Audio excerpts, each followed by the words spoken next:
Queridos, vamos para a palavra então nessa noite. Nós hoje vamos estar encerrando essa série de sermões, né? A respeito do Sermão do Monte. Foram mais de 10 semanas falando deste assunto. E hoje a gente encerra no capítulo 7, do versículo 24 ao 28 de Mateus. E este ensino, ao meu ver, até o 29, desculpa, muito profundo, o ensino do próprio Cristo. Quando ele vem, então, ele estabelece as leis do seu reino.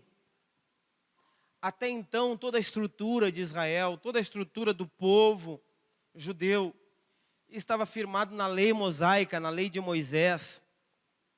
Estes eram os ensinos, vinham baseados naquilo que eles aprenderam através dos seus antepassados.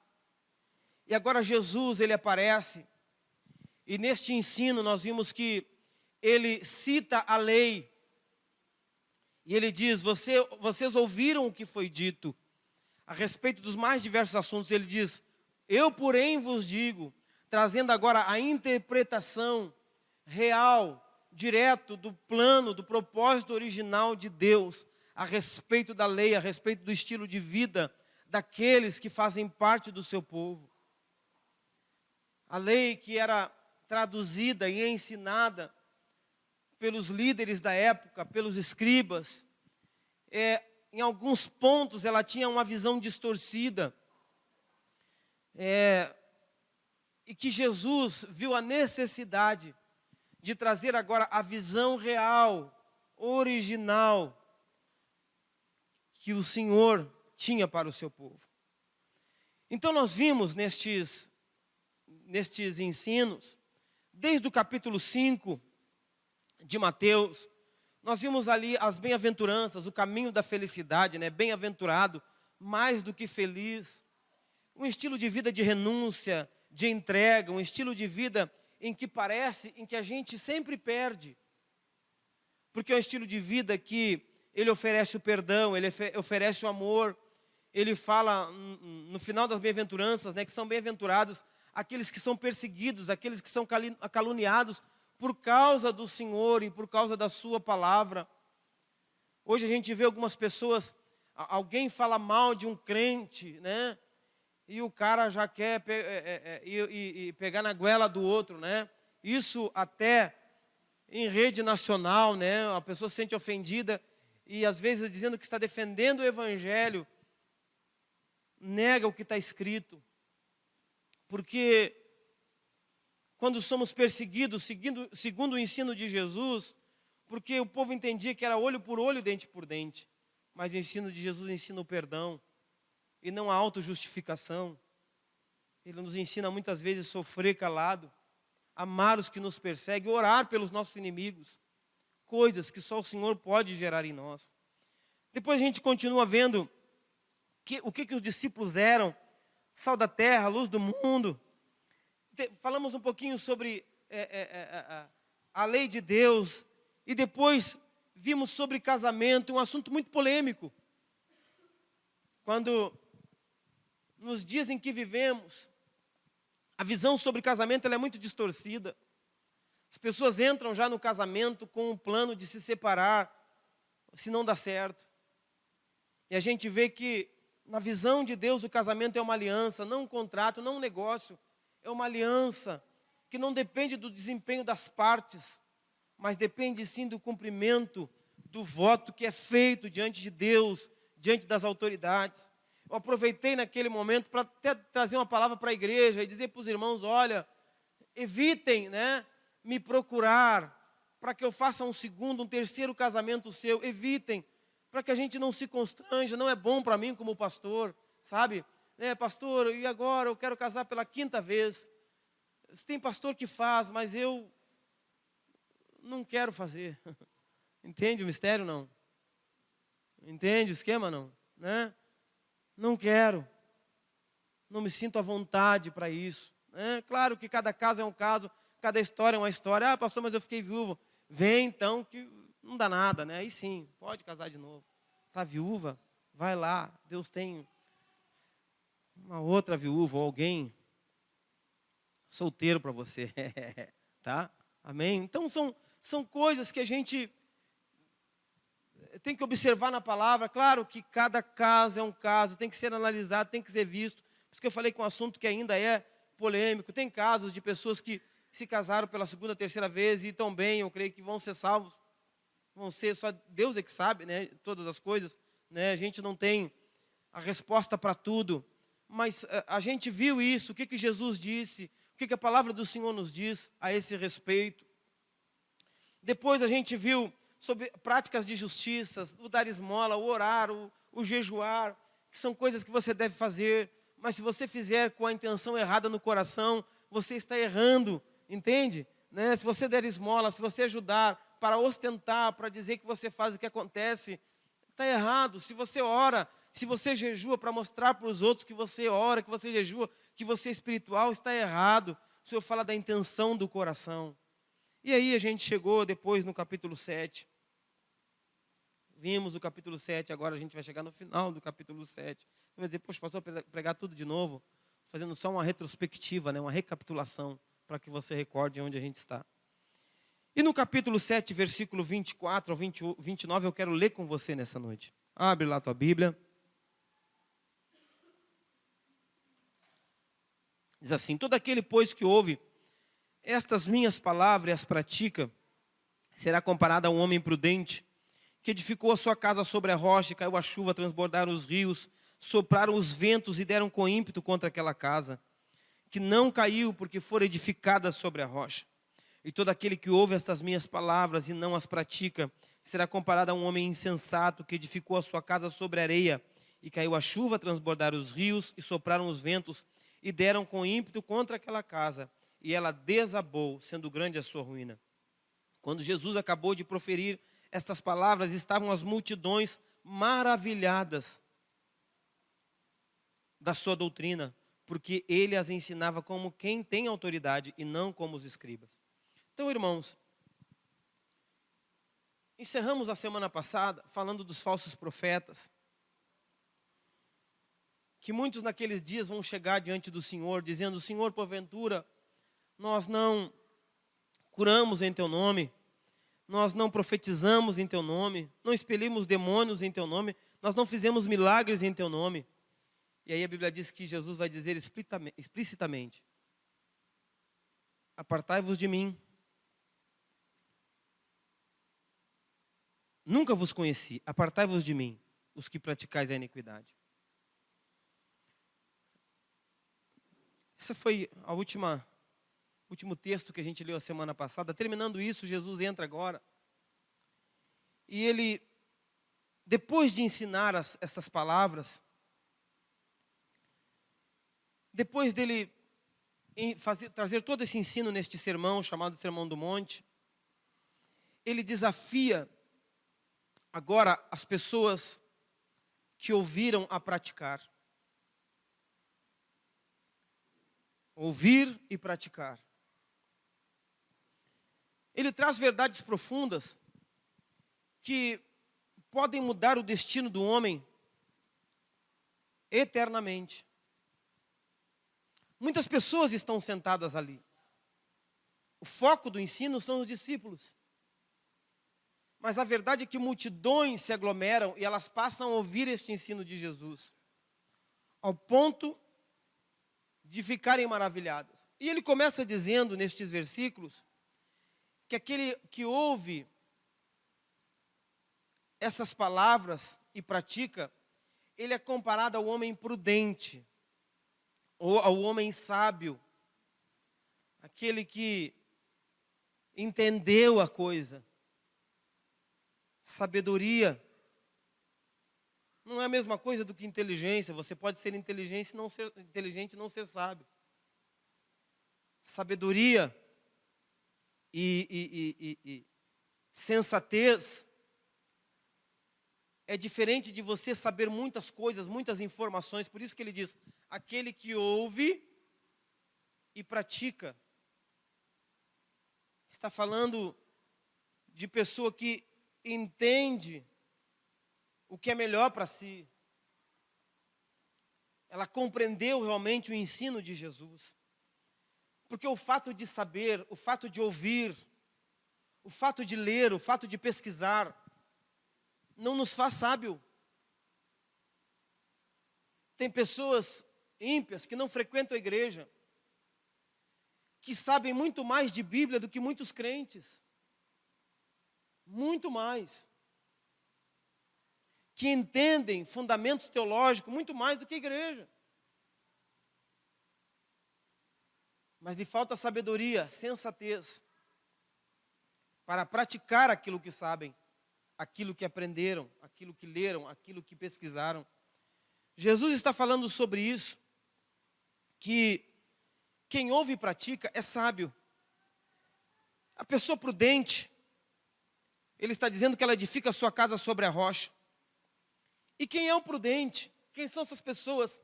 Aí voltamos lá no início, no capítulo 5.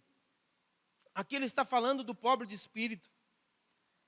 Aquele que se conhece, aquele que através da palavra do Senhor, ele passa a ter um conhecimento de si. Porque a palavra do Senhor, ela revela quem somos. Nós temos conceitos equivocados a respeito de nós mesmos. Tanto para mais quanto para menos. Geralmente a gente fala de complexo de inferioridade, de baixa autoestima, que de repente eu posso achar que eu não presto para nada, que eu não tenho valor nenhum, que eu não sou nada. E a gente fala isso aqui, mas a gente tem que entender o contexto quando isso é falado.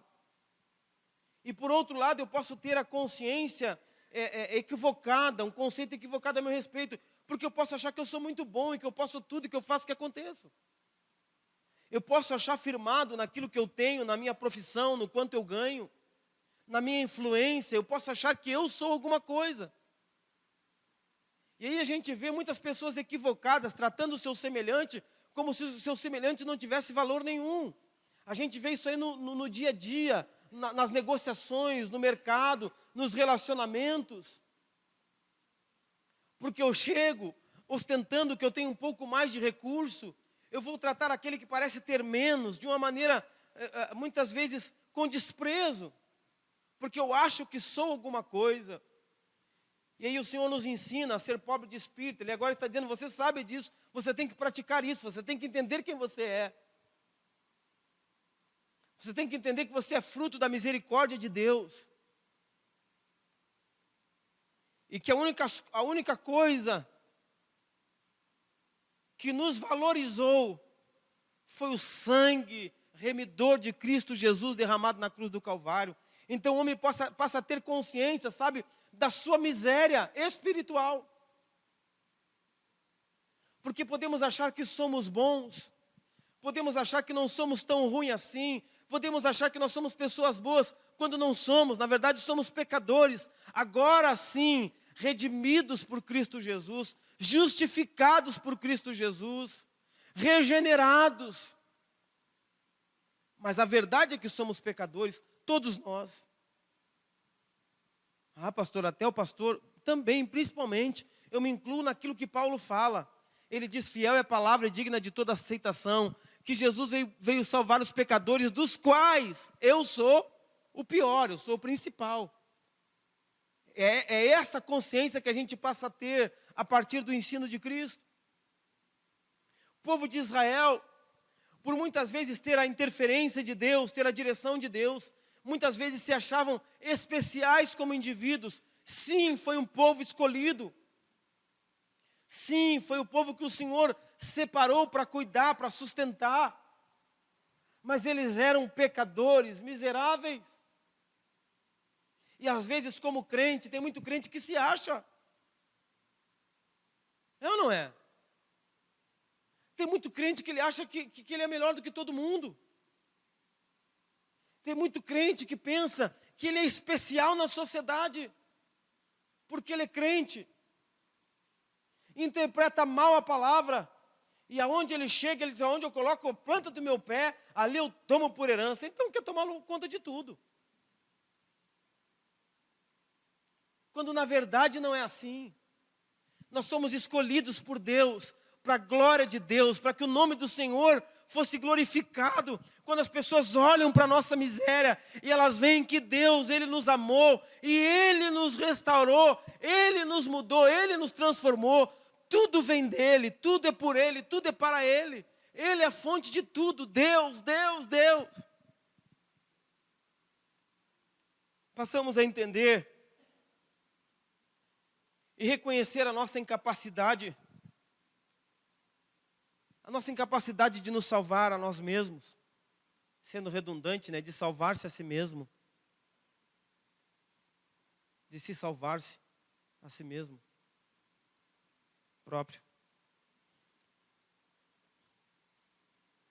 A incapacidade de ser feliz. Quantas pessoas frustradas, eu não consigo ser feliz. Irmãos, quer que eu conte um segredo para você? Eu também não. Ai, pastor, vamos chorar junto. A incapacidade de ter paz. Eu vejo, e às vezes seria cômico se não fosse trágico, né? Passeatas da paz. Soltam-se pombas brancas. As placas, né? As faixas paz. E andam pelas ruas daqui a pouquinho, gente. E aquelas faixas pegando fogo e o cara só com o cabo da faixa aqui, ó, abrindo o bolo, né? Na passeata da paz. É tiro, é bomba. A incapacidade do homem de ter paz. A incapacidade de sentir-se pleno. A incapacidade de sentir-se satisfeito. Os ensinos de Jesus nos mostram isso, nos revelam isso, nos responde a questionamentos internos e diz, por que eu não consigo? E alguns dizem, por que fulano consegue, por que os outros são, todo mundo é feliz, só eu que não sou, meu Deus. Não, as pessoas têm uma capacidade extraordinária de fingirem sentimentos e emoções. Nós temos uma capacidade extraordinária de ostentar coisas que não são verdades. Porque nós somos treinados para isso, nós somos treinados para fingir a vida inteira. Treinados para fingir que está bem. O cara às vezes está endividado, mas ele é treinado para mostrar que ele tem, para ostentar. Não interessa a verdade, o que interessa é o que os outros pensam a meu respeito. Não interessa como eu estou, o que interessa é o que eu aparento, como eu aparento estar para os outros. Então a palavra de Deus, ela mostra, ela vai no nosso interior e mostra as nossas incapacidades. Você nunca vai se salvar. Amém? Amém? Você nunca vai se libertar do pecado. Você não tem essa capacidade. Você nunca vai trazer para você a alegria plena. Não, você pode ter momentos de alegria, mas a alegria plena, a fonte é só Deus. A paz plena, ainda que você esteja no meio da guerra, a fonte é Deus. A satisfação plena, a fonte é Deus. O que Jesus está ensinando, os ensinos de Jesus, as palavras de Jesus, chamam a atenção do povo para Ele. Ele está dizendo, eu sou o centro. Ele está chamando a responsabilidade do bem-estar, da vida plena, para Ele.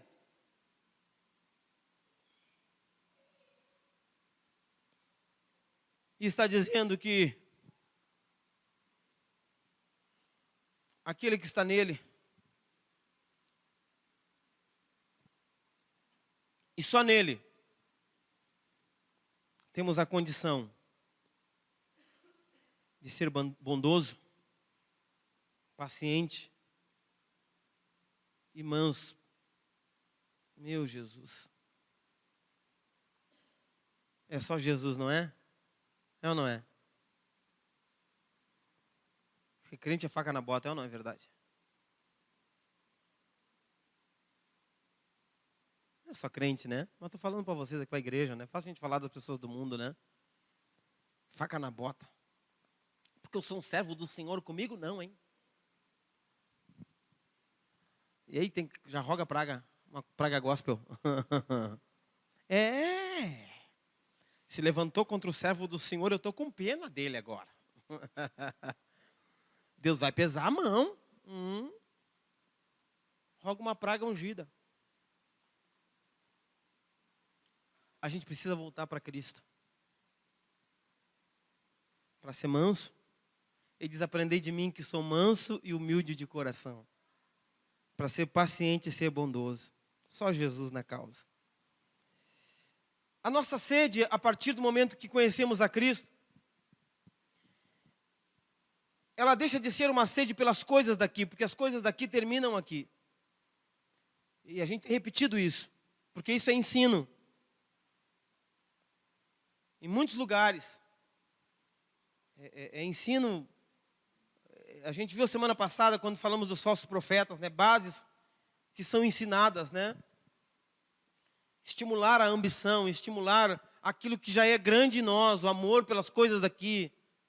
Quando, na verdade, o Senhor nos manda nos desapegar das coisas daqui, nos apegar a Ele. A nossa sede, ela passa a ser mais por Deus, e não pelas coisas daqui. As coisas daqui são consequências. É claro que elas fazem parte, necessitamos, precisamos, usamos. Não quero, não, queremos. Mas o nosso amor está em Deus. Aquele que ouve as palavras do Senhor e pratica, ama a Deus de todo o seu coração, de toda a sua mente, toda a sua alma e sua força. Está disposto a amar e orar pelos seus inimigos. Em resumo, a gente vai aprender que é a prática da lei de Jesus. Que desde o capítulo 5 a gente tem aprendido, tem observado. E aí quando vem a tempestade, irmãos, porque as tempestades vêm. Você sabia disso, não?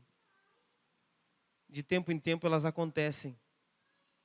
Poucos dias atrás tivemos uma tempestade muito grande aqui na serra, ali perto de Gramado, São Francisco de Paula. Muitas casas, aparentemente bem estruturadas, não aguentaram. Por causa da força do temporal. De tempo em tempo enfrentamos tempestades. E tem muita gente que não resiste. Conhece, ouve, mas não pratica. Daqui a pouquinho eu vou falar um pouco mais sobre essas tempestades. Porque a grande tempestade, na verdade, ela vai se dar. O grande dia em que vai permanecer aqueles que estão firmados na rocha e vai cair aqueles que estão firmados na areia, é no dia do juízo final. Um dia em que todos nós vamos estar diante do Senhor e nossa vida vai ser provada ali, na presença dEle. Mas, constantemente passamos por lutas aqui também. A partir do versículo 26, ele agora traz um outro lado. Ele fala daquele que ouve e não pratica. Ele diz que aquele que ouve e não pratica é comparado ao homem insensato. Insensatez.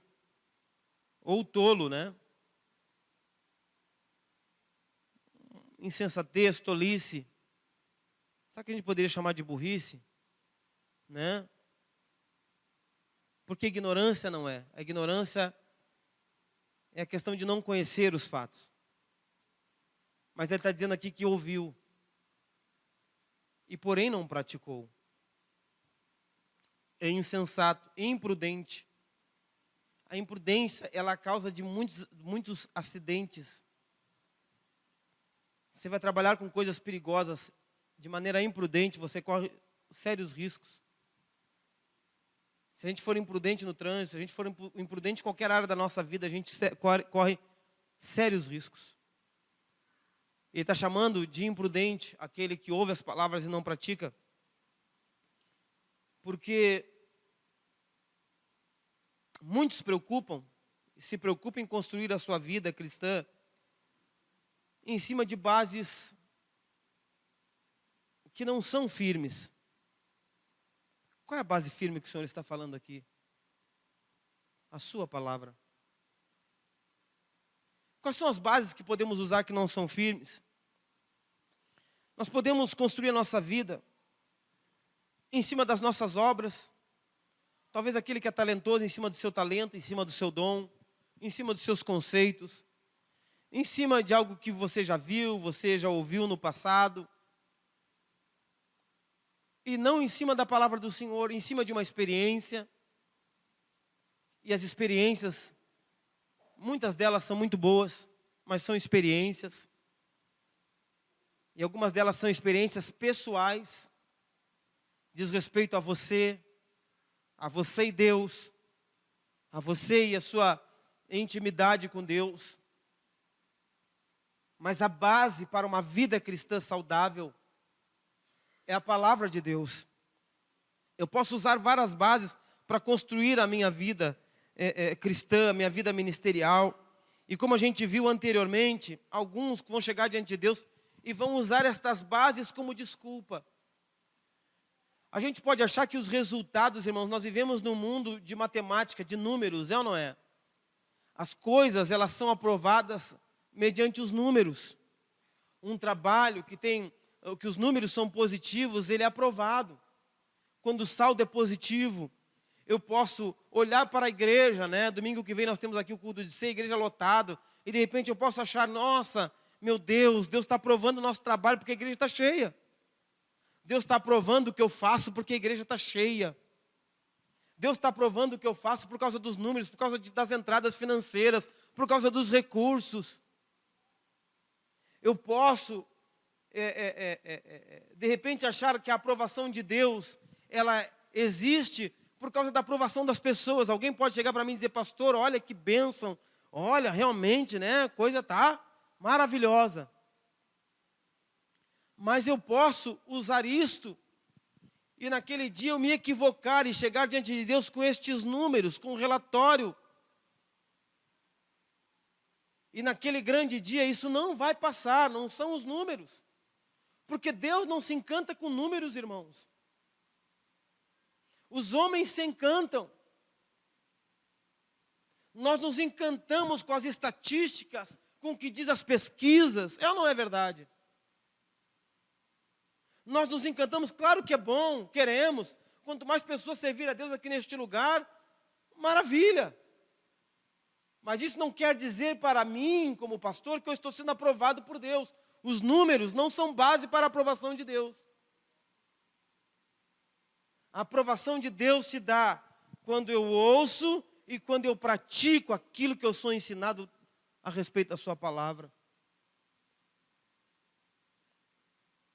Os fins não justificam os meios.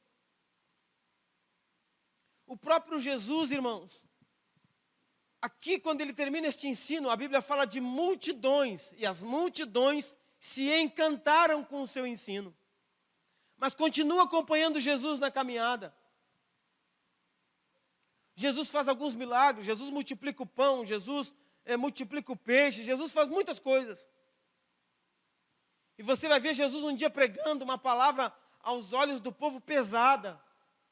Quando ele começa a contrariar aquilo que as pessoas acreditam. Lá em João 6. E as pessoas começam a murmurar e dizer, não dá para ouvir isso, está difícil. E a Bíblia diz que muitos dos seus discípulos, naquele dia, deixam de segui-lo. Se Jesus se encantasse com os números, ele diria, para aí pessoal, eu vou mudar o texto. Eu vou ensinar outra coisa, o que vocês querem ouvir, o que vocês gostam? O que agrada a vocês?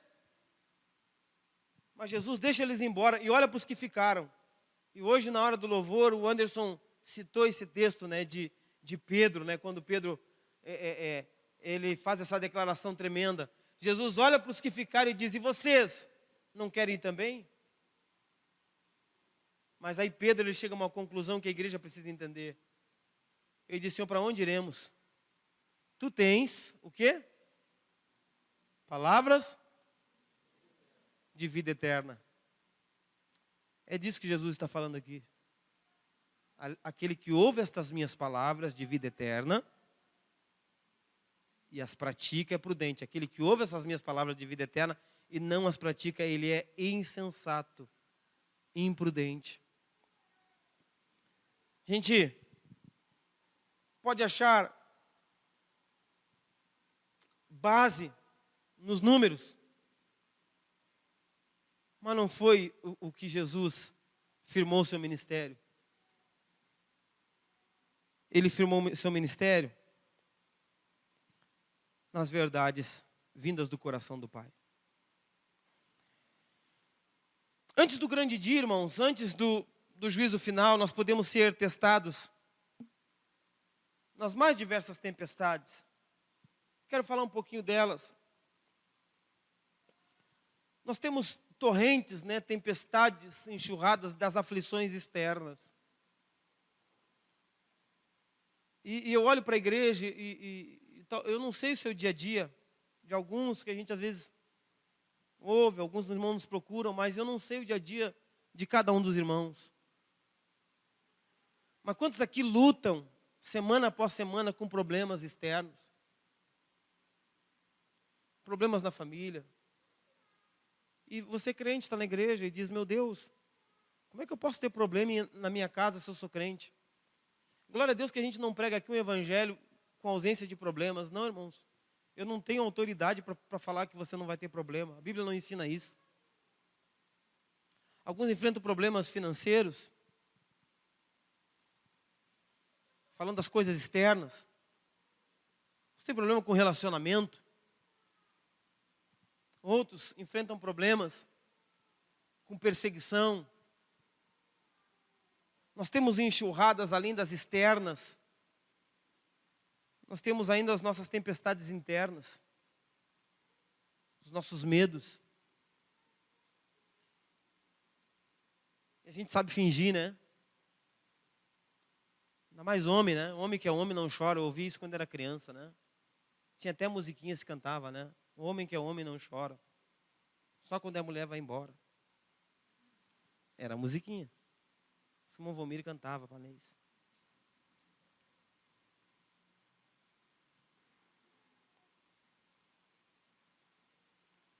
Nós temos a facilidade de esconder sentimentos, nossas emoções. Me lembro quando a gente era pequeno, às vezes a gente ia chorar, os pais diziam, engole o choro. Ai. Fazendo aquele beijo para chorar, né? Está na escola, alguém faz alguma coisa, está louco para chorar, aí os amigos começam, vai chorar, vai chorar. Aí eu não vou, não vou.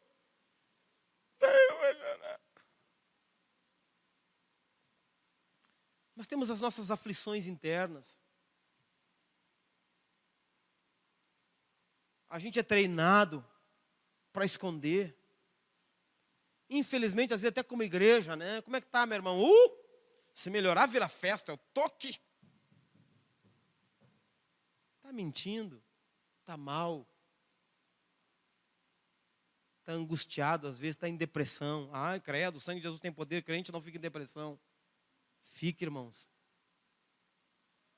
Crente deprime, crente se entristece. Crente tem medo. Crente tem medo do final do mês e do início do mês. Crente tem medo quando chega o carteiro com aquelas faturas. Hein? Aquele boleto do seu cartão de crédito, você diz, acho que esse mês é mais baixo. Aí vem aquela conta que você esqueceu que tinha feito. E diz, meu Deus do céu, estão me roubando. Eu vou ligar para lá. Eu já fiz várias vezes. Aí a moça lá do outro lado, não, senhor, foi aquela compra que o senhor fez tal dia, tal dia. Só para saber, então.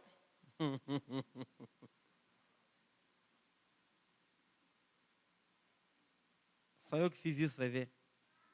Não. Temos as nossas aflições. Alguns têm os seus complexos, né? De tempo em tempo vem aquele sentimento que nada dá certo com você.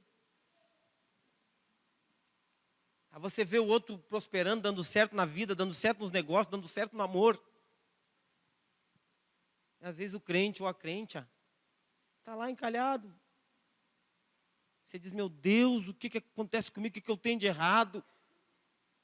É feio, irmão. Mas Deus é bom, Ele vai arrumar uma... Eu vejo tantos feios aqui que casaram. Eu não vou citar nomes. Né? Mas alguns aqui eu fico pensando, meu Deus do céu. Tá, vou citar então. Não vou citar. Você tá louco que eu pegue o pé de alguém, né? Não vou falar nada, mas o último casamento que eu fiz, aqui da igreja, eu fiquei admirado. Eu disse, olha, se eu não crio em milagre, eu creio. Fiquei meio varão agora, né? O que acha, irmão Daniel? Hã? Sabe, aqueles medos, aqueles complexos que a gente tem dentro da gente, irmãos. Tempestades que de tempo em tempo elas vêm e nos abatem. Quando a gente tem a tempestade da solidão. Cercado de pessoas, cercado de amigos, cercado de gente da igreja. E você diz assim, mas eu estou sozinho nessa vida, não tem ninguém. Quantas vezes? As tempestades externas e internas. E aí o que nos mantém firme, o que nos segura? Além disso, as tempestades dos desejos da nossa carne. Essa é terrível. A luta contra a carne, ela chega a ser uma luta desumana, desigual. É ou não é verdade? É ou não é verdade, irmãos? Às vezes a sua carne, ela não está assim, querendo arrastar você para aquilo que é errado. Aí tem a tentação, tem as oportunidades, tem portas que se abrem e que você diz, não, agora Senhor, meu Deus, e agora? E como vencer estas coisas no dia a dia? Pensar nestas coisas aqui na igreja, o ambiente é propício para isso, irmãos. O clima, ele é propício para isso. Sabe, a gente trabalha para isso, para que a gente pare aqui e pense nessas coisas. Mas no dia a dia, quando não tem igreja, não tem irmão do seu lado, não tem pastor, não tem alguém do seu lado orando, né? Vai na tua força. Não tem ninguém, não tem nada, não tem ninguém. É você e os problemas externos e além dos externos, internos. E além de todas essas pressões externas, internas, naturais do dia a dia, existem dardos inflamados que a Bíblia fala, ciladas do diabo armada para você e para mim, todo dia. Todo dia. Ciladas que são armadas, às vezes, aonde você menos espera, na sua casa, no seu trabalho, coisas para desestabilizar você, coisas para nos tirar do rumo, e a gente fica dizendo, Deus, onde é que o Senhor está nessa hora? É preciso algo mais sério, algo mais profundo do que apenas a minha experiência, do que apenas as minhas obras, do que apenas o culto que eu fui. Porque a gente pode vir para o culto, se emocionar e não levar nada daqui para o dia a dia. É preciso que tenha algo mais, uma estrutura maior, formada em mim. Essa estrutura se chama Jesus e a sua palavra em mim.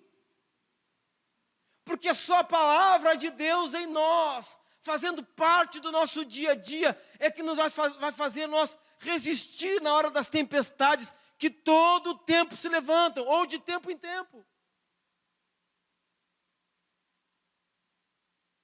Perseguições, calúnias. Como aguentar esta pressão? E aí eu olho para a igreja. E a gente às vezes vai orar, vem orar aqui, vai orar. A gente está orando pelos irmãos. E a gente não sabe, mas daqui a pouco o Senhor nos leva a orar.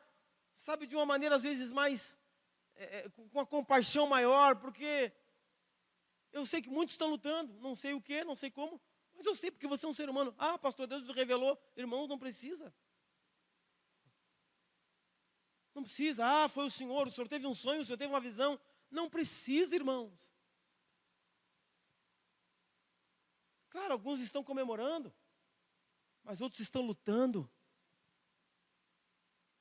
Outros estão se sentindo cansados, desanimados. Mas eu quero dizer para você, queridos, Jesus está aqui. Ele nos ama. Ele deixou para nós a sua verdade, a sua palavra.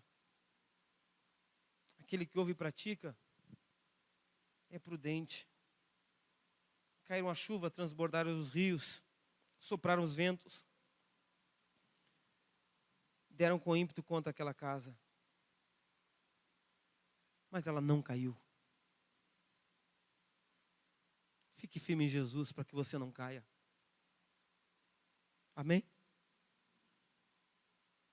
Jamais vamos conseguir mudar a nossa vida na nossa força. Uma coisa que você já deve ter feito, eu já fiz muitas vezes, a gente pode até mudar o nosso comportamento. É ou não é? Daqui a pouquinho a gente olha para nós e a gente se reprova, né? Cara que nem eu, assim, ó, meio sanguíneo, meio... bastante sanguíneo. Bastante colérico. Às vezes eu me reprovo. Depois que já disse, depois que já fiz, depois que já... Sabe? E aí eu já cheguei à conclusão várias vezes, eu vou ficar quieto agora. Eu não vou falar mais. Entende, não? Eu não vou falar mais, porque cada vez que eu falo, dá problema. No trânsito, eu já tomei decisão várias vezes. Eu disse, não, eu vou deixar, fala o que quiser, eu vou ficar quietinho, não vou revidar. Sangue fervendo, né?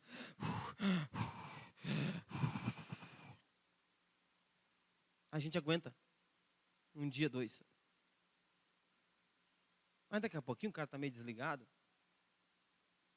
E acontece a mesma situação. Em casa, às vezes. Trabalham no dia a dia. Quantas coisas a gente faz que se arrepende? É ou não é? Mas na hora a gente tem certeza que aquilo tem que ser feito. Eu tenho certeza, eu tenho que dizer, eu tenho que falar, eu tenho que ir lá. Eu tenho certeza, irmãos, a coisa mais certa é fazer aquilo. Aí depois que você diz, ainda mais se a pessoa não revida, né? E diz, olha, me perdoe então. Aí, pá, que vergonha. Aí a gente diz assim, olha, eu vou mudar. Aí eu posso até mudar o comportamento por um tempo. Porém, mudar o desejo, o desígnio do coração, é impossível. É impossível. Você nunca vai mudar o desejo do seu coração. Nunca vai mudar a sua inclinação para o mal e para o pecado. Jamais.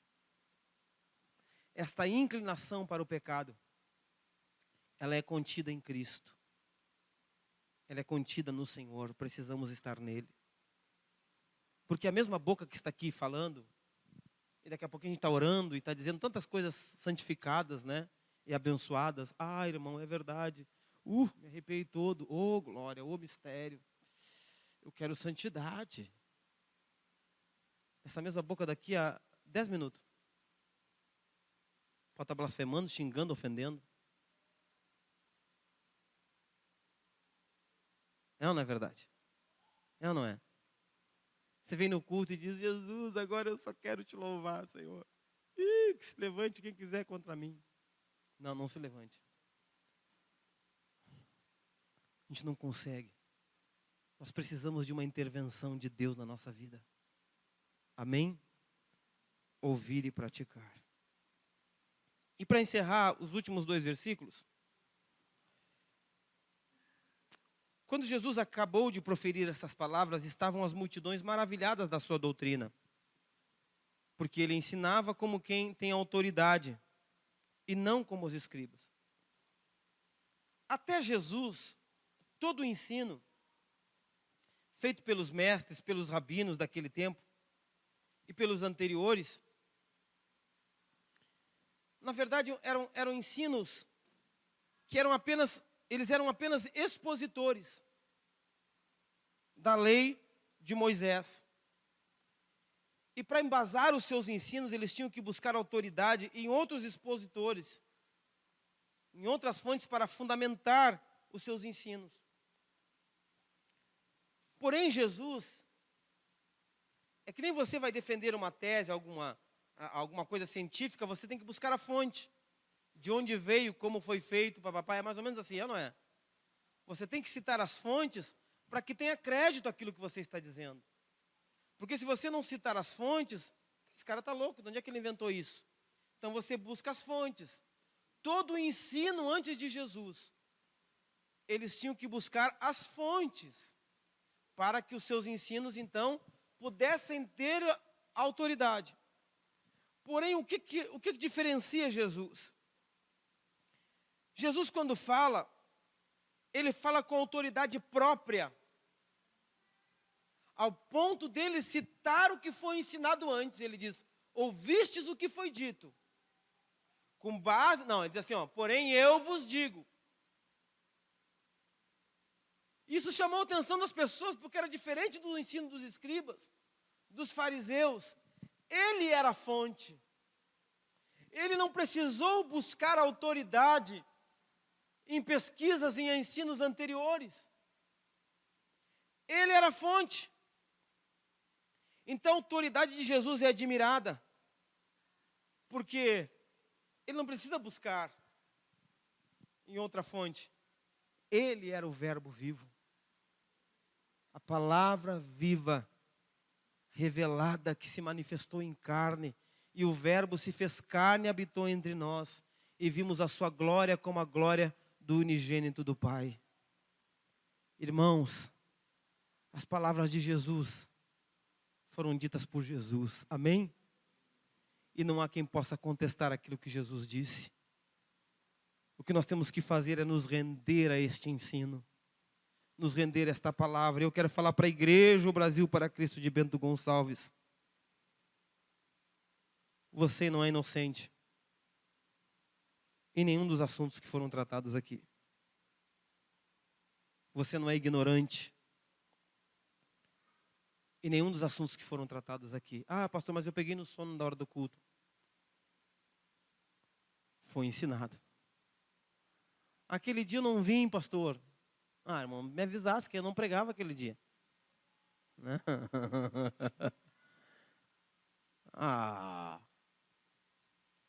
Não pregava, a gente cancelava o culto. Ó, o irmão não vai poder estar, vamos cancelar o culto. Você não é inocente. No grande dia,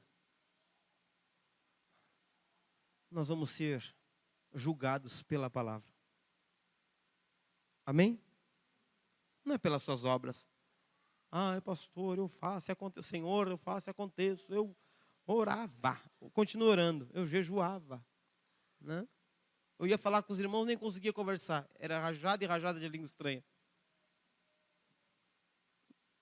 Legal. Não vai fazer diferença no dia do juízo. Amém, queridos?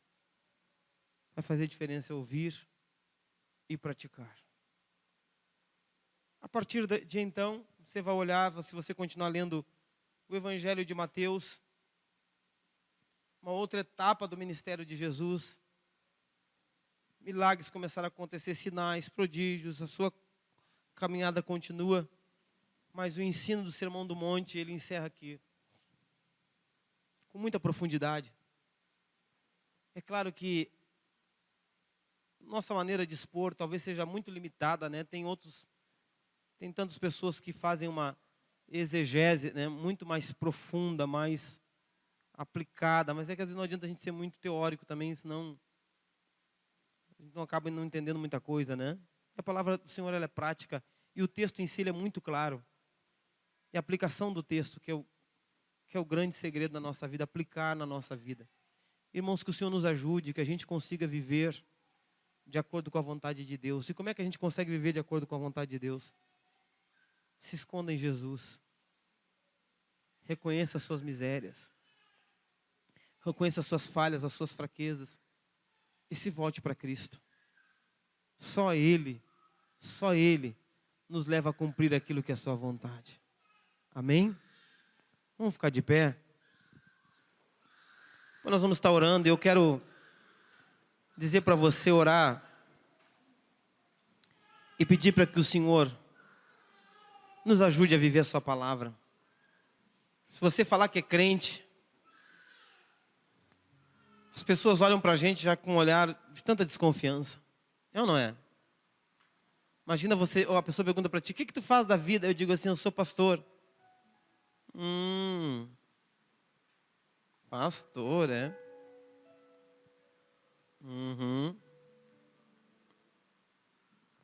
Você diga, pastor, é perseguição, o mundo não entende. Não é, irmão, sabe?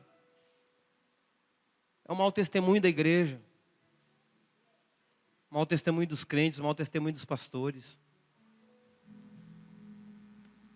A sede por prestígio, por sucesso. A sede para ter o seu nome conhecido e reconhecido na mídia. A sede. Às vezes é não praticar um evangelho que a gente prega. Você sai de casa com a Bíblia, você posta frases no Facebook, gospel. Você pode ter certeza, o mundo fica nos observando e esperando algo condizente com a fé que nós professamos. E quando não vem em nós estas coisas, as pessoas se frustram. E não há esperança em nenhuma área, em nenhum segmento da sociedade. É onde poderia haver esperança, que seria na igreja de Jesus. Às vezes a decepção, frustração. Porque ouvimos, participamos, falamos, mas não praticamos. Que o Senhor tenha misericórdia de nós. E que a gente possa ser a carta aberta. Que a gente possa ser a Bíblia que o mundo não lê, mas que eles possam ver em nós o cumprimento desta palavra. Irmãos, não é na sua força. A gente precisa se esconder em Jesus.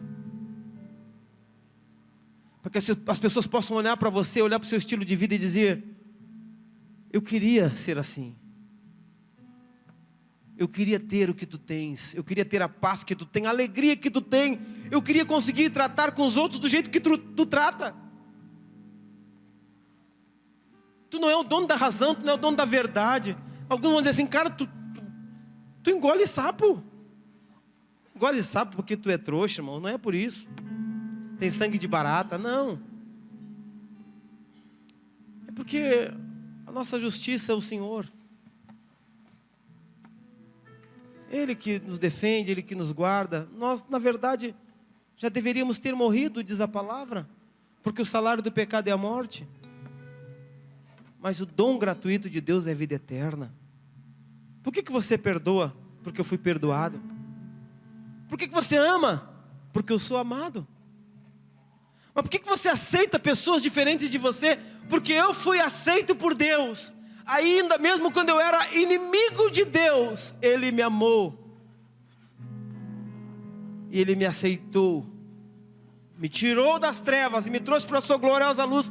E hoje eu sou amigo de Deus. Pá, irmãos, que top isso, irmãos. A gente gosta de dizer: eu sou amigo do jogador fulano. Do Grêmio tem que ser, né? Tinha um irmão gremista no jogo do Inter esses dias. Deixa quieto. Eu sou amigo do político fulano. Cara, eu sou amigo de Deus. Amém? Se inscreva no canal, clique no sininho para receber as notificações de novos vídeos, deixe o seu like e seus comentários e compartilhe nas redes sociais e com os seus amigos, para que juntos possamos crescer na graça e no conhecimento do nosso Senhor e Salvador Jesus Cristo.